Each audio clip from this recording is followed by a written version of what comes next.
Do you like books? I mean, really, really like books? Then you're in the right place. Each week, your host, Sam Hankin, interviews the best of today's top-selling authors and the up-and-coming superstars of modern literature. This is The Avid Reader. Here is your host, Sam Hankin.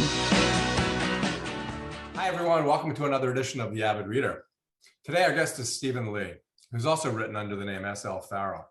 He's published over 31 novels and nearly 60 pieces of short fiction. His current novel is Amid the Crowd of Stars, released by Daw Books on February 9th. Some of his other recent novels include A Rising Moon, A Fading Sun, The Crow of Connemara, and Immortal Muse. He's also a longtime contributor to the Wildcard series, edited by George R.R. Martin.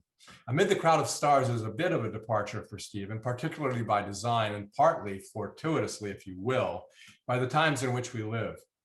An abandoned outpost on another world, a new species of human, so to speak, subject to the same weaknesses that we have on our planet, but resilient, brave, and industrious enough to survive and thrive. And coincidentally, in a world with deep Irish roots. Thus, the allusions in the epigraphs and the chapter headings to William Butler Yeats, and the structure of this new world in clans, with a vocabulary that harkens back to these same Irish roots. The thrust of the book and our journey through it is science and science fiction, but we are moved more, I think, by relationships and the concept that no race and actually no two worlds can exist in isolation without a kind of tragedy. So welcome, Stephen, with that. And thanks so much for joining us today. Oh, thank you. Good to be here. So, as I was saying, as a bookseller, I'm always interested in covers and epigraphs. And these are kind of unique. So, and I say so because when people come into the store, they look at covers, they look at epigraphs. So tell us a little bit about the cover and how much involvement you had in it.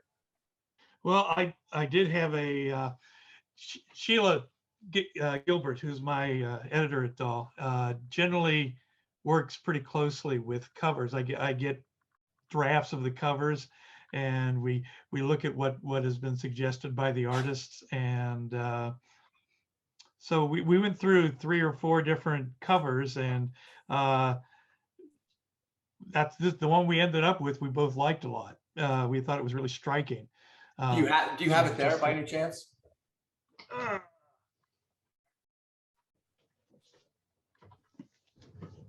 There. Oh, there we go. Yeah, it has a, it kind of has 2 meanings. It's kind of split down the middle. That's the cover. Yeah. So. Yeah, it's excellent. So talk a little bit about the epigraphs, especially William Butler Yeats and how it differs from the 3rd epigraph. I love Yeats. Obviously. Yeah, I've been to Ireland 4 or 5 times now. We have relatives over there, and I've also taken, as a teacher, I've taken groups of students over there in the past, and it was actually on a trip to Ireland that I ended up on the Dingle Peninsula for a bit, which I thought was gorgeous. And at the end of the Dingle Peninsula, there's a group of islands called the Blaskets. And I became fascinated with the Blasket Islands and their history. Ended up buying a lot of the books that were written by the inhabitants of the Blaskets. There's nobody living there now. They were all evacuated because there weren't many people left there in 1953. But it was an Irish speaking area of land. If at any point you wanted to learn Irish, that is one of the places you'd go to learn Irish. Very close-knit community. They're all fisher folk, and there was cultural tension between the islanders and those people on the mainland of Ireland. which just because of the politics of that particular period. So I became fascinated by the Blaskets, read a lot about it, and decided at some point I'd probably write something about this. Now, this was in 2017. So COVID was still years in the future. It wasn't actually until I was actually writing the book, and because I started the book in 2018, finished it in 2020, and I realized that there was some tie-in to the idea of a plague or a pandemic. In fact, one of the novels for me always come from several different things. The Blasket Islands were a big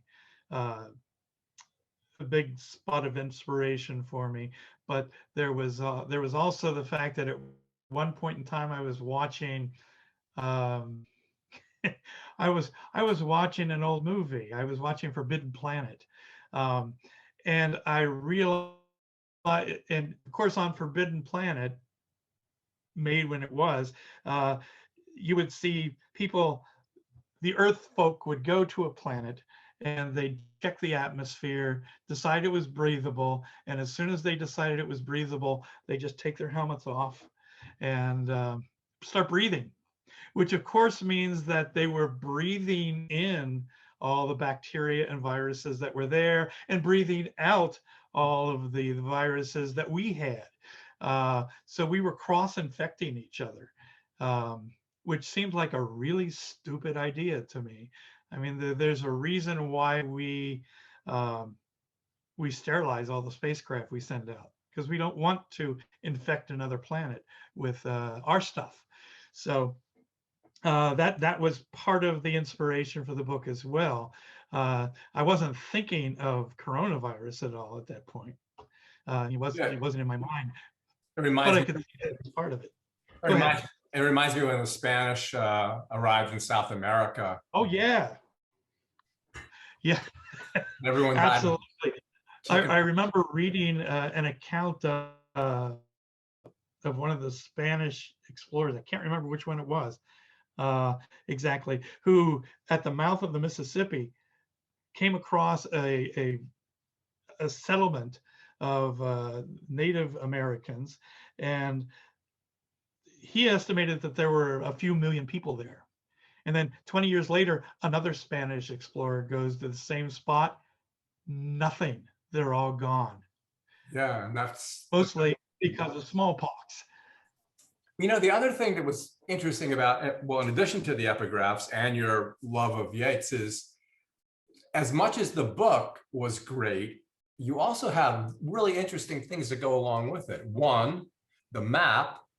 Two, the dramatis personae, if you will, the glossary, the timekeeping method, the clans, and even in your acknowledgement and your research. And then at last, the comment that discusses COVID. So you went to a lot of time and trouble to go through setting the stage of this book. And I actually, luckily, I turned to the back first, which really gave me a help in reading the books with regard to the characters, reading the book with regard to the characters and the glossary of sorts. Yes, I probably get a little too involved in world building at times. I love world building. And I can be somewhat obsessive about it.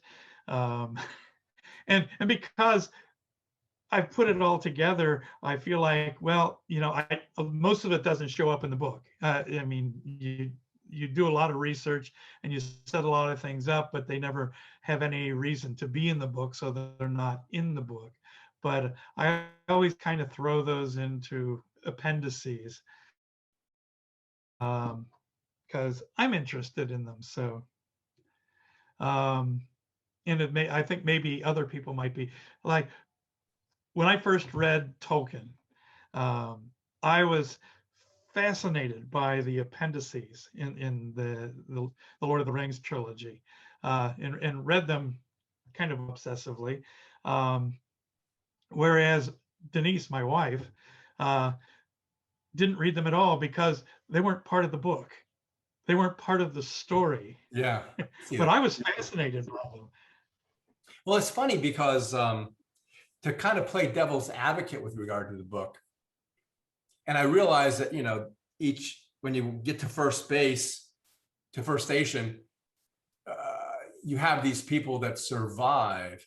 Why was it and how was it that over all these centuries, and we have a different method of timekeeping that we can talk about, centuries in one way, centuries in another way, how is it that the Irish language, the Irish culture, and all of those things survived? Well, in my setup for this, I was figuring that when we sent these first ships out, to make things easier, the Chinese would have sent a ship out, and everybody on that ship would have spoken Chinese. And the French might have sent a ship out, and everybody on that ship would have spoken French, because it's confusing. If you don't know the language of the people you're with, it's hard to communicate. So this particular ship that ended up on Canis Lupus was a ship that was sent out from the British Isles. And so there were Irish and Scots and Welsh and English on this ship. And so English was just the default language for everyone. So to my mind, it's not really an Irish world. It's an amalgamation of Irish, Scottish, Welsh, and I kind of borrowed from all of those languages for slang and that kind of thing. Yeah, and I have notes for slang and that. Yeah, you do, and that's great. I really enjoyed that. And the funny thing is, well, since we're trying to sell the book, the characters are so well drawn, and it's again good that you list the characters and the cast, so to speak, in the back, because even though there are 2 to 3, maybe 4 primary characters, there's so many well-drawn peripheral ones. But if we want to talk about them, perhaps the 2 most important, and if I'm pronouncing them right, is Ishiko or Ishiko?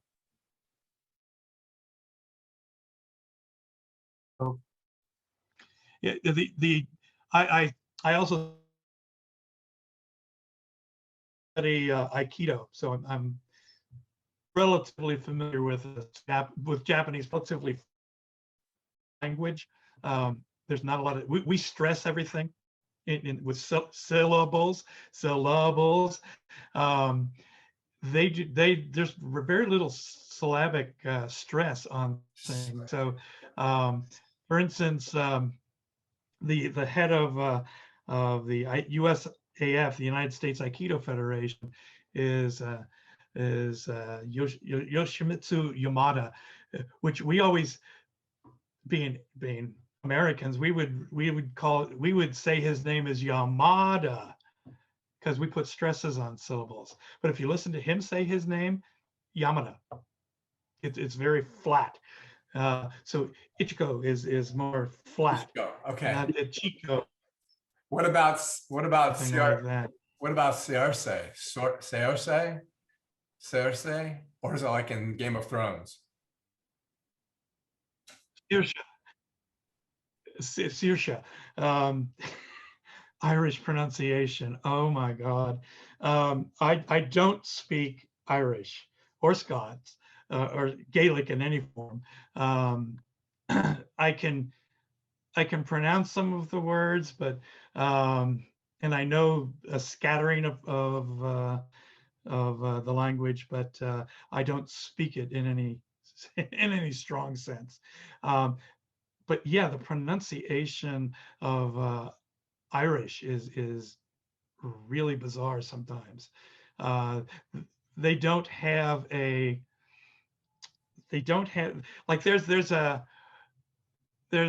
first name for a female in Irish that is Mhaire, which we would probably say mare or something like that.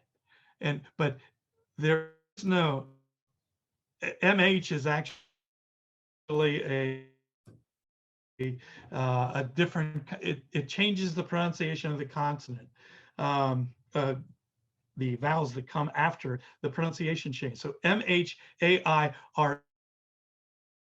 is Wyra. MH is pronounced as a W.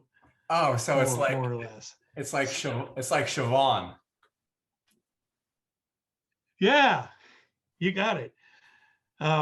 So yeah, that's why I tend to put the pronunciation in there if I can, just because it's bound to be different.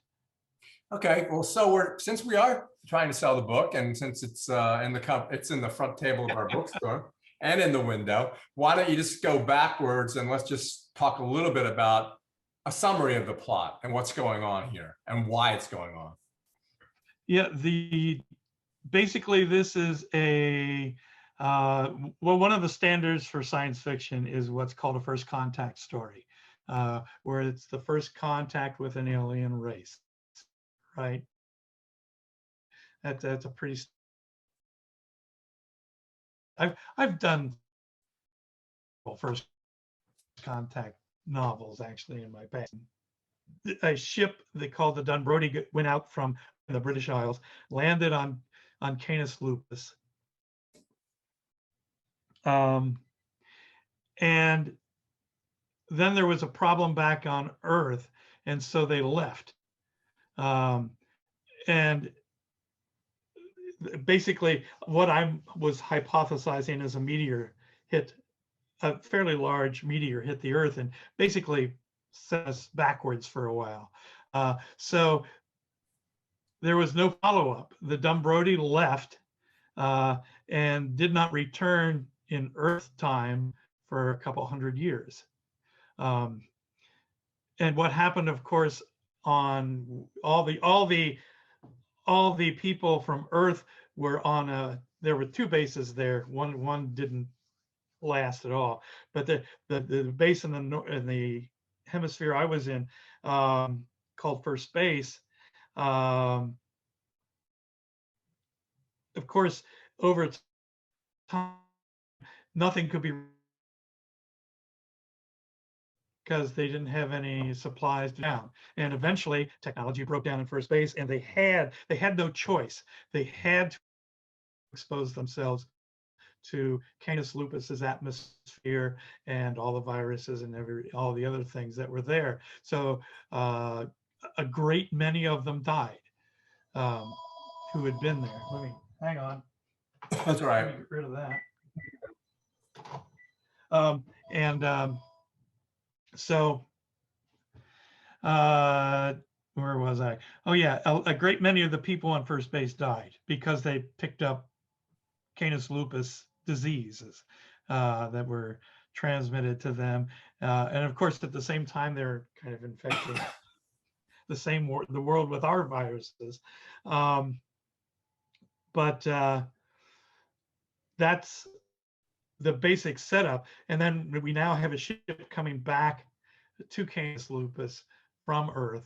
Now it is a multinational, because they now have the technology to, basically everybody has a chip in their head that can translate different languages. So you don't have to worry about everybody being able to speak the language. It's called an AMI, AMI, Autonomous Metronic Interface. That's the setup for the book. Is we're coming back to this place where we have left people, and they've actually started to thrive. They've actually have several hundred people at this, or a few thousand people at this point, from people reproducing over these 200, 300 years. And some of them come back to Earth, and what the ship is there to find out is, can we take back to Earth? Or are they so infected by the biota of Canis lupus that we really can't safely take them back. And that's a, did that come across? Yeah. And Okay. and the interesting thing is that you have two factions on this new world. One that's slightly more technologically advanced, and the second one that actually prefers to live the old way. And it's the interface between the two of those that really inform the book and a lot, well, without giving spoilers away, and a third one. So that's the good setup. And then also, as I was saying, in terms of the characters, oh yeah, it's interesting. In the book, you have like two semi-love stories that may not really be love stories necessarily. Right. And there's this allusion throughout to sex. There's a lot about sexuality. There's an allusion or two about sex itself. There is no sex actually in the book, but it's interesting the way the two relationships evolve. It's a well-drawn love story within all of this too. Yeah, I'm fascinated. I'm more fascinated by characters than science. Obviously. And what I like is, especially like to examine, is cultural conflict. So there's cultural conflict in this one between the people who have come from Earth and the people who were left there. So there's that conflict. There's the conflict between the islanders and the Inish, as I call them, and the mainlanders here, which is a reflection actually of the Blasket Islands again. So the Inish are basically the Blasket Islanders, and the other people are the mainlanders. And then there's, of course, another race here, an intelligent race here that we may not, that is there, and that's another cultural conflict. And then there's actually a different race that is a kind of another conflict. And I said that's what fascinates me, is the idea of cultural conflict. When two cultures meet and just clash. Yeah, it's really weird because you got the culture of the ship, the culture of the mainlanders, the culture of the outlying islands, and then you have that other one, then you have the other one, and then you have the Amis who it's really funny how hers is acting up right at the very beginning, why it's like it's a premonition kind of, because when she's pushing and the light doesn't go off. I'm not trying to give anything away here, but it's because there's already been some cross infection. But so it's foreshadowing, basically, is the fact that Ichiko's Ami is acting up already. It does foreshadow what happens later on. Yeah, there is a lot of stuff I can't give away, but I would like to talk about it, but I wouldn't do that to you. And the reviews haven't either. So I guess, so yeah, so the idea of these let's see, how can we get there without getting there? Good luck. I was talking, what about the putative, talk about the biosuits that prevent the each from touching the other, because that's what someone wants to do. So let's talk about that a little bit. Right. Yeah, I had to have a way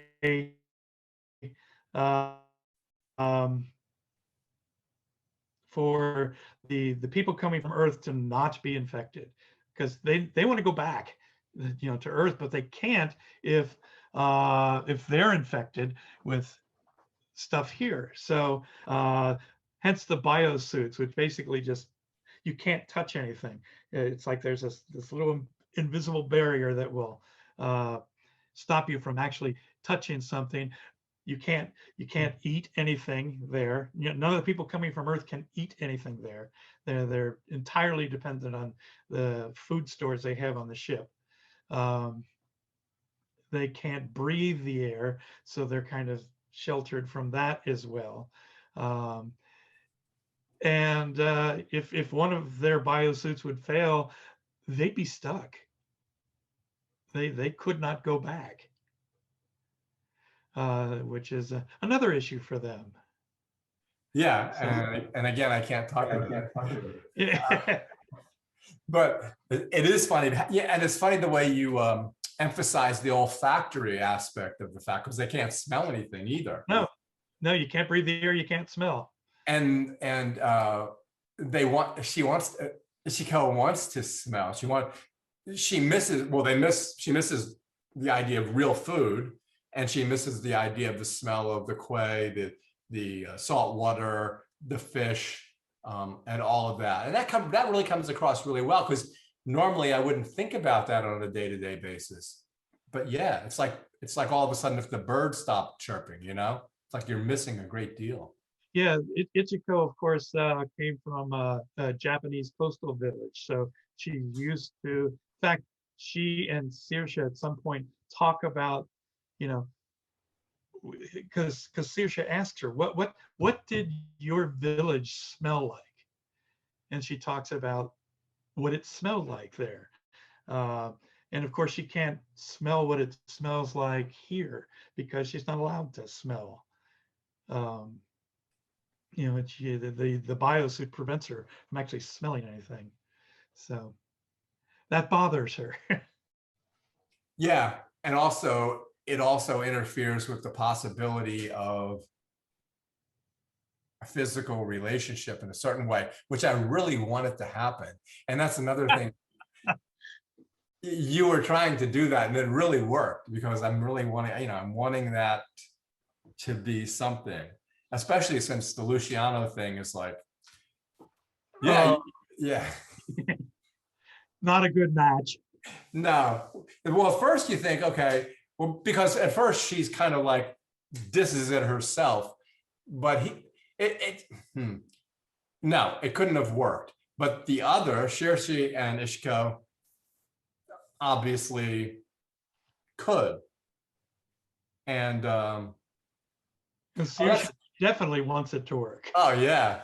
Well, that's the other thing that's really interesting, is there's no pejorative or judgmental, maybe a little bit, especially from her brother, but there's no judgmental aspect of the bisexuality or pansexuality that these people have by necessity. Right. I've done this in a couple books now, which is, it just, to me, has never made sense that we follow patrilinear lineage. In other words, in our society, largely, in Western society, we follow the father's lineage.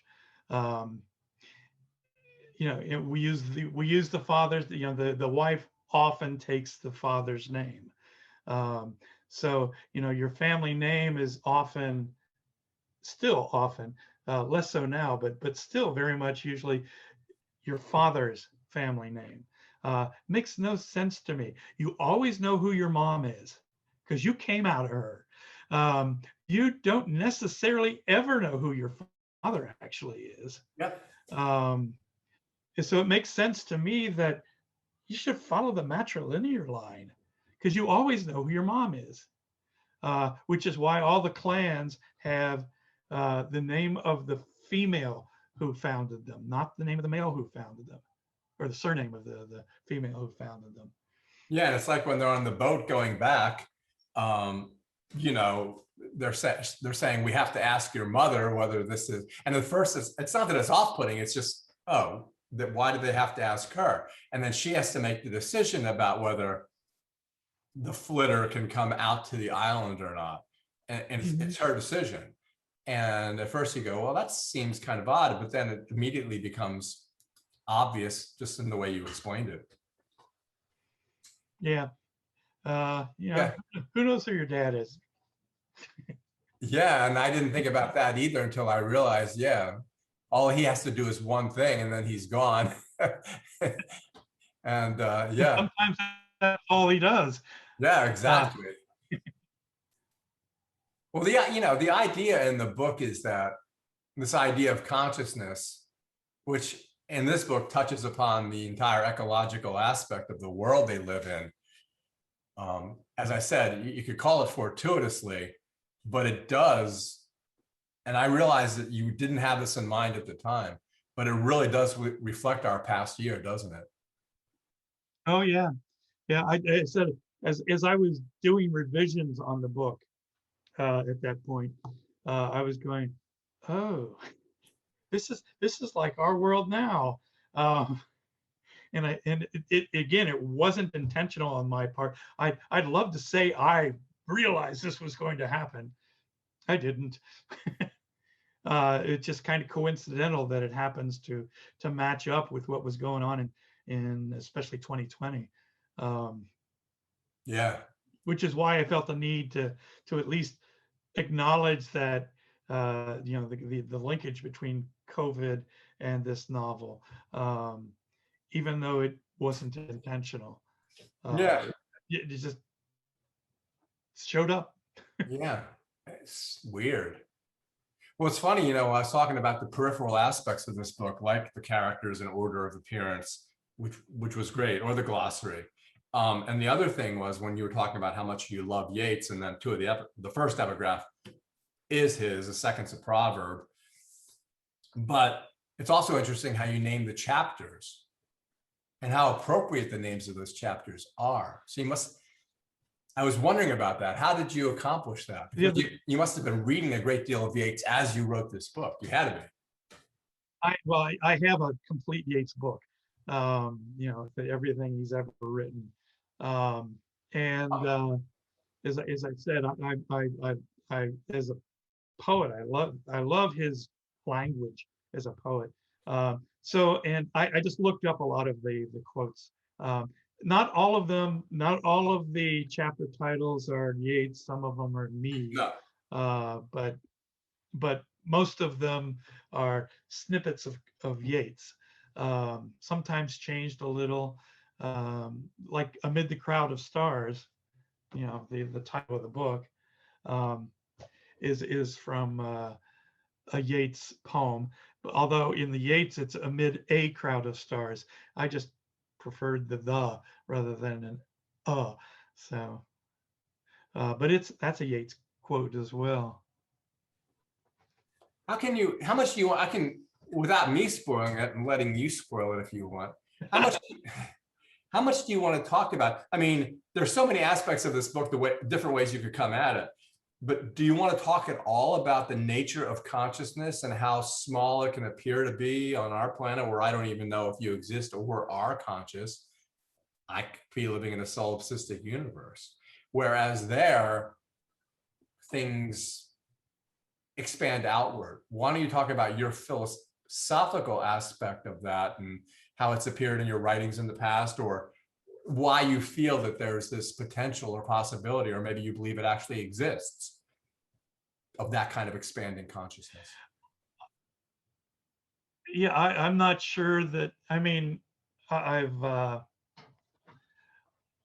a lot of, I'm not a religious person, but I'm fascinated by religion because it has formed, I don't think there's been a human society where religion of one form or another is not at the core of it.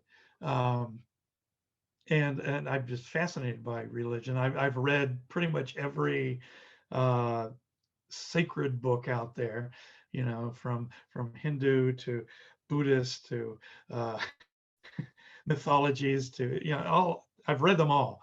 And so I'm fascinated by the idea of what else is out there. But as I said, I'm not religious myself. I don't know what's out there.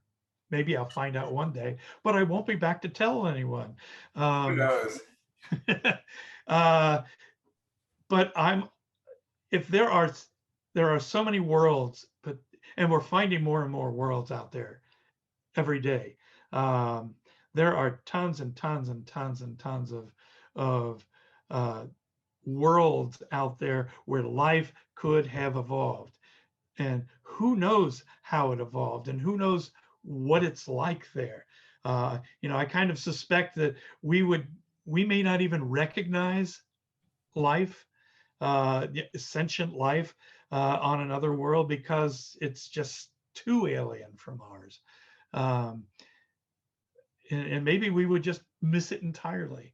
Well, or like here, where the first thing that these entities say is, don't tell them about us. And, it's like, we could miss it because they simply do not want to be recognized because we're such a nuisance. We're like mosquitoes. Like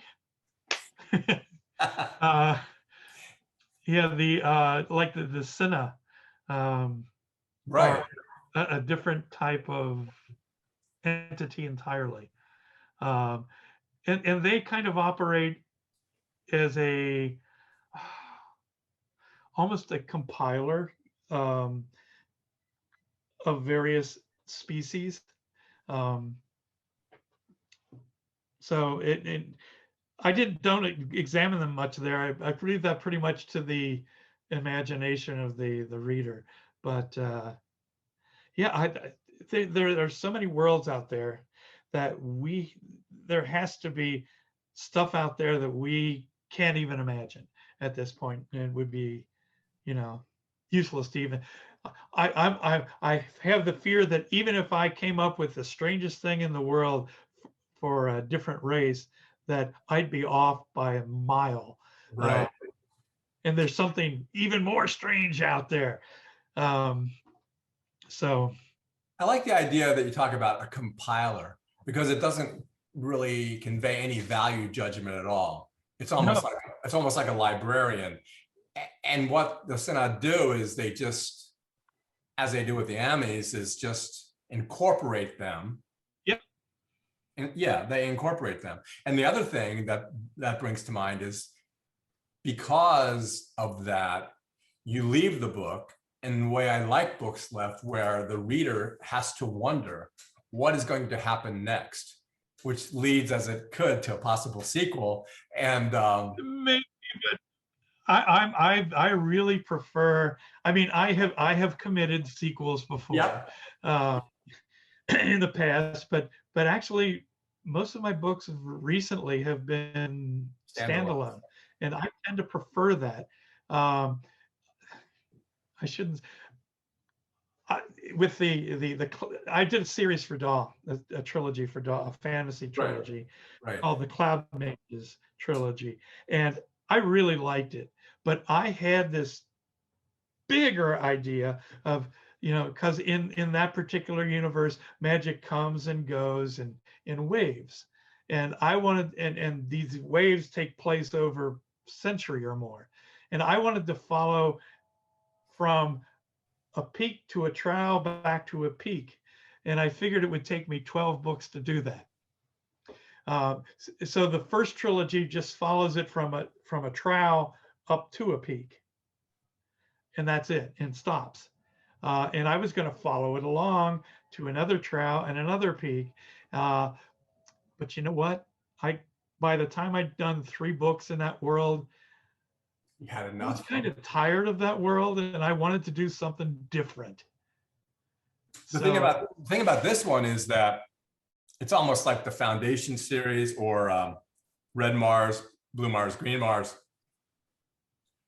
in that, let's see, how can I say this? At the end, with regard to Odysseus, the mothership, and what happens there, and with regard to the relationship that I love so much, you've left me in the middle of things, and I don't mind. No, I think it's great because, again, owning a bookstore, there's 2 kinds of people. There's one kind of person that likes the book all tied up at the end. And that's fine. But there's another person that wants to be left, not in the dark, but left wondering and maybe figuring it out in their own head what they'd like to see happen or wanting more. And those are the kind of books I like. Well, I've been, I've done, believe it or not, comedy a bit, and juggling, and I've been on stage playing music and that. And the adage there is you always want to leave the audience wanting more. You never want to tie it all up, because then why would they come back? Exactly. So I like assuming that my readers are intelligent people who can take the hints that I have given and make up their own mind as to what happens afterward. So I always leave a few threads not tied up yet for them to figure out on their own.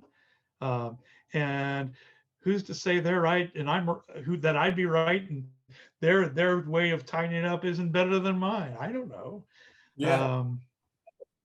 Well, the cool thing about you is that you've written so many books that sometimes I'll ask an author if it's their first book or a special book, do they feel like they're letting their firstborn go out into the world? But you've written so many that I don't think you must have that feeling. You just let them go and that's it, right? You're not tied to them in any particular way, are you? Or are you? No, in fact, I'm in the middle of another book now. So, which is not a sequel, but will be another standalone book. So yeah, I have moved on from Amid. I really like Amid. I think it's I enjoyed writing it. I had a great time with it. I really like the way it's turned out, and I hope a lot of people read it. But yeah, I'm in the middle of another book, and my mind's there now, not back here. Well, I guess like in conclusion, what I would say would be the reason why when I've sold the book in the bookstore is that there really are so many themes. Yeah, I can think of like, if again, without spoiling it, I can think of like 6 different themes. And then you couple that with the relationships, the personal relationships, which you say you feel are more important anyway. That there's so much going on in this book, but it's not hard to keep track of it. And then again, you help out at the end. So what I think, like, I guess I would thank you for is writing a book where not only can the reader spend some time thinking, but the entertainment, if you will, is multifaceted. Well, thank you for that. That's what I'd like to try to do. As I said, I'm far more. Every book I've written, it has been, to me at least, relationship based. It's the characters and their interrelationships that fascinate me. I mean, the world fascinates me too, but it's the characters in the world that make a difference. To me, that when I read a book, that's what I remember, is not so much how well built was this world, but were the characters good? Do I believe the characters? Am I interested in the characters? Because to me, if you're not interested in the characters, you're not going to read the book. No. Why would? Well, if I'm not interested in the characters, I put the book aside. Yeah. I've done that many times. And that's why I said, I mean, I know there's tons of characters, but there are 2 at the end that I'm hoping the best for them. And I'm hoping they'll live happily ever after. And that's a really good way to end it. And I guess this interview too. And thanks so much for joining us. And I hope to see you again, perhaps when the next book is finished. Okay, that'd be great. I'll look forward to it. I've Likewise. enjoyed our conversation. Thanks a lot. Thank you. See ya. See ya.